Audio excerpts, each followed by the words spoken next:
really important about this, and it's a learning lesson from the Strategic Growth Council and Transformational Climate Communities.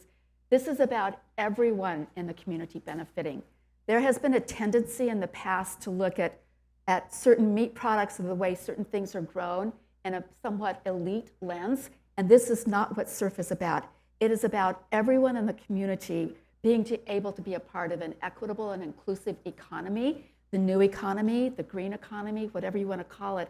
And so the hard work is making sure when we look around the table of who's having a vision articulated, it's a vision that includes everyone within that community. And so important, I think, for us to stress that.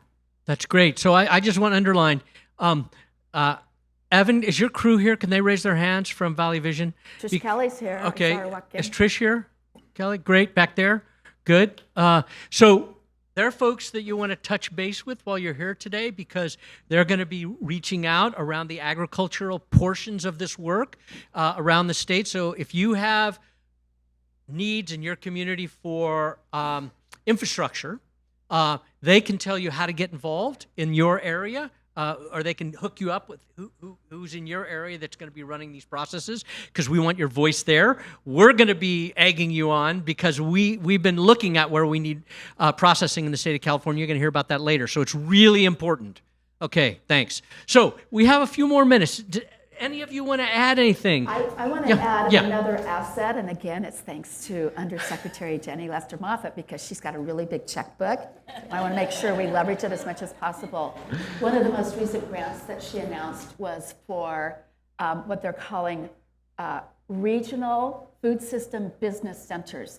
It's like in agriculture, we know how to grow everything, but there's marketing, there's finances, there's how to access loans, there's how to apply for grants. It's like everything else that farmers and ranchers have to do. These centers are going to be hugely helpful to all of us in doing this kind of work.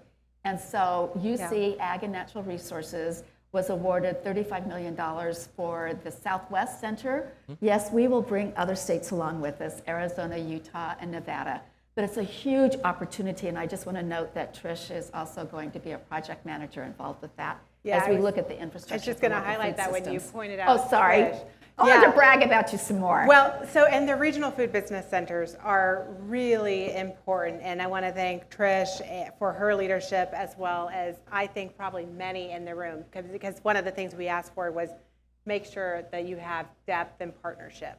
That producers, and I know, coming from my own family's farm, like we go to certain organizations for technical assistance, for resources to understand, but our neighbors go to different resources. And so the Southwest Regional Food Business Center, we have 12 centers around the country, and these are really designed exactly as Secretary Ross said, from really idea all the way to implementation with funding available for producers. And so that I think is going to be really a big part, Michael, of the work that you're doing is in making sure that the business centers are incorporated because I think they're an incredible resource. Yes. I think Glenda's going to be here, and I know Glenda's been involved with that, but I don't see her in the room yet. I'm a little worried. Okay, great. Woo! So I actually have a question for you, Wade, around the role of ranchers in fire, dealing with fire. Yeah. I live in Sonoma County. I've been through it 3 times, had to leave. 40 of my friends lost their homes. It's a scary thing. Yeah. Where are you on this? Yeah, I mean, grazing is one of the best, single best things we can do for wildfire resilience across the state. And so that's where the Cattlemen's Association of California is really leaning in. We're leaning in. The fact is that is what we call like a nature-based solution. So actually, it's a big deal. And you're seeing an increasing amount of funding, wildfire resilience funding, getting into sustainable grazing to keep those grasses low. It's a big deal in different parts of the state, and even into the forest in some places. Mm-hmm. Yeah. I know there's been a lot of talk about the ability to work on public lands and using animals. And in fact, Sheila Berry, who's not here today, who's a UC Quap Extension advisor down in the Bay Area, they're doing a lot of that in lands around the Bay Area, parks, regional parks and state parks. Yeah, and we're trying to figure out how to fund, how to help encourage activities that have multiple benefits, right? And that's a great one with multiple benefits because you're you're raising cattle, you're reducing wildfire risk at the same time. You add some other practices there. Yeah, and you're capturing your carbon. So increasingly, programs are trying to capture those multiple benefits of land use. Yeah. Do you want to talk at all, Karen, about the Healthy Soils program and the ranchers that would be involved with that? Yeah, so we've had a number of ranchers that were early and taking a look at what happened in Marin with the Marin Carbon Project of actually adding compost and how much of a difference that had made as far as accelerating carbon sequestration.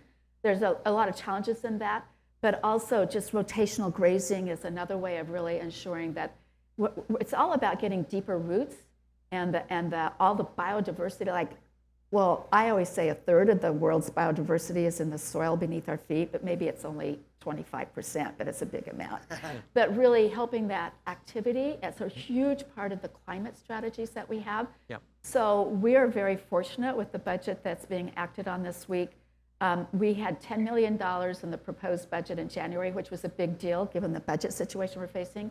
The budget that passed has $50 million for our Healthy Soils program for next year because it's really taken off the momentum behind healthy soils as part of a climate solution for every farmer and rancher to be a climate warrior is very real, and it's exciting to see that kind of work. Great. How many people have you received I know there's some folks who have gotten some. You've gotten one, right? Has anybody else here gotten a Healthy Soils grant? Back there? Great.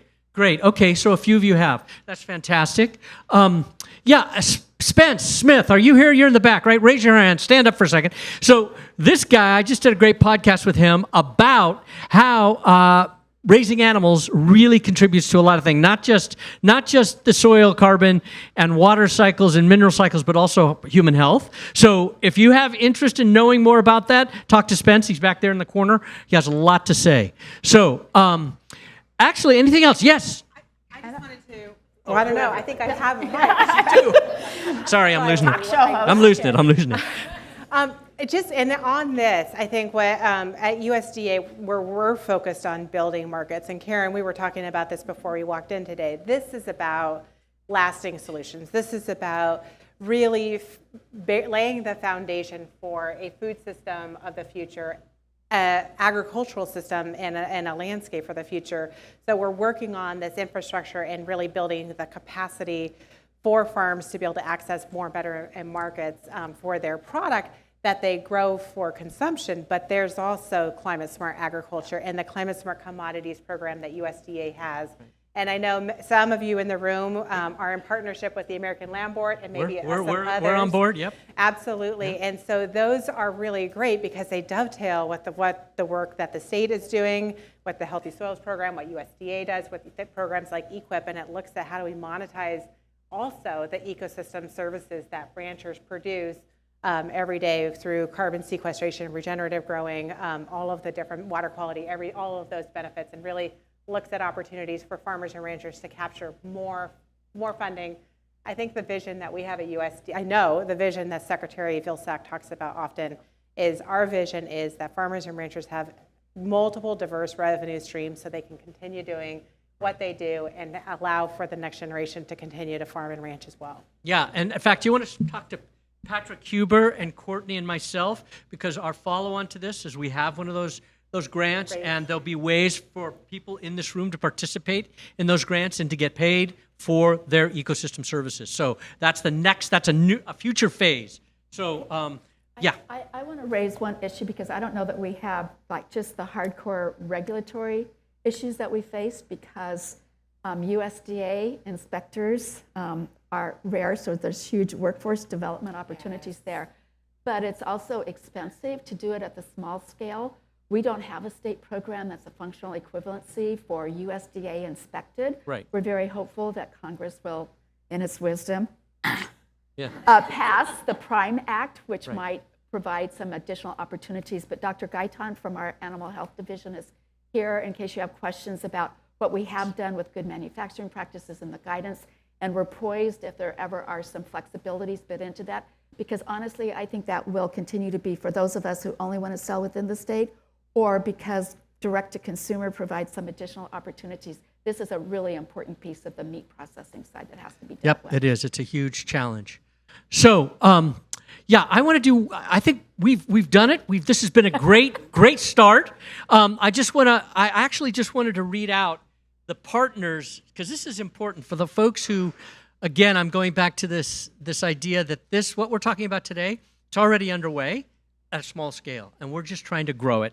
So the Beef to Institution folks, the people that made that happen are Healthcare Without Harm, Community Alliance with Family Farmers, Cream Co. Meats, UC Davis, UC Berkeley campuses, UC Davis Medical Center, and Chef Santana Diaz, who's in the back of the room there, Richard's Grass Fed, and Tomcat Ranch. So they're all in the room. You can talk to them about what they've been experiencing, and you'll know where we're trying to go. So I want to thank all four of you very much for your time today. I know you're all really busy.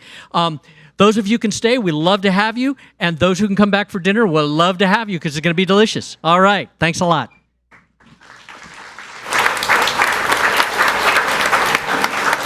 That was awesome. That was such a good start.